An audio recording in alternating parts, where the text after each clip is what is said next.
कि कृषि अगर लाभकारी हो गई तो नेताओं की राजनीति डूब जाएगी। नेता ये कहते हैं कि राजनीति चलाने के लिए गरीबी रहनी ही चाहिए, भूखमरी होनी ही चाहिए, बेरोजगारी होनी।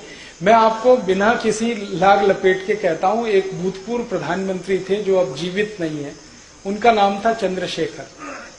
एक बार मैंने उनसे ये बात की जो आपने मुझसे की कि कृषि को लाभकारी क्यों नहीं बना सकते, क्या मुश्किल है, आसान काम है। तो उन्होंने कहा आसान तो है, बनाना भी है, आसान है, कोई मुश्किल नहीं है, कुछ कानून में फेरबदल करने की जरूरत है। एक एग्रीकल्चरल प्राइस कमीशन एक्ट है, उसको हटा दो, पूरी कृषि लाभकारी हो जाएगी, आराम से हो जाए। फिर मैंने कहा क्या मुश्किल है?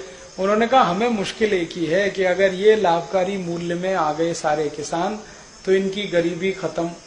ये गरीब नहीं रहेंगे तो हमको नहीं पूछेंगे, हमारी राजनीति नहीं चलेगी, हमको माला कौन डालेगा, हमारी जय जयकार कौन करेगा, हमारी जिंदाबाद कौन करेगा, ये तो नहीं करेंगे, क्योंकि ये तो हमारे जैसे हो जाएंगे। फिर इसलिए हम चाहते हैं कि ये गरीब के गरीब ही रहें, इसलिए हम नहीं चाहते कि इनको लाभकारी मूल्य मिले।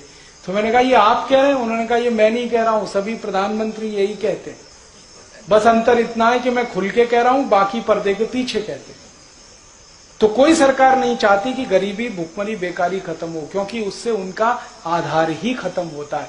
उनका तो इमोशनल ब्लैकमेलिंग है ना, गरीबी, भुखमरी, बेकारी, वो खत्म नहीं होने देना चाहते, इसलिए वो इसी व्यवस्था को चलाना चाहते। अब आपके ऊपर है कि आप इसको ताकत लगा के खत्म कर दें तो व्यवस्था आपके हिसाब से चलेगी। ये हमारे लिए है मुख्य बात समझनी। बहुत आसान है, कृषि लाभकारी हो सकती है।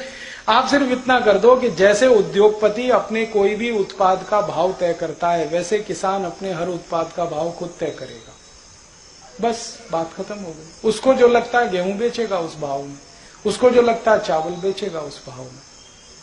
अगर जूता बनाने वाला मोची अपने जूते का भाव तय कर सकता है तो गेहूं पैदा करने वाला किसान क्यों नहीं कर सकता अपने गेहूं का भाव तय?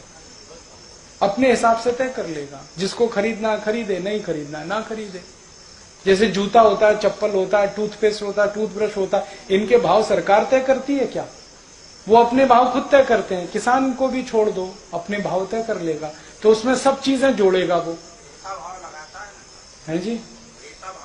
हाँ, तो आप ये जो क्रेता का किस्सा है ये विक्रेता का कर दो।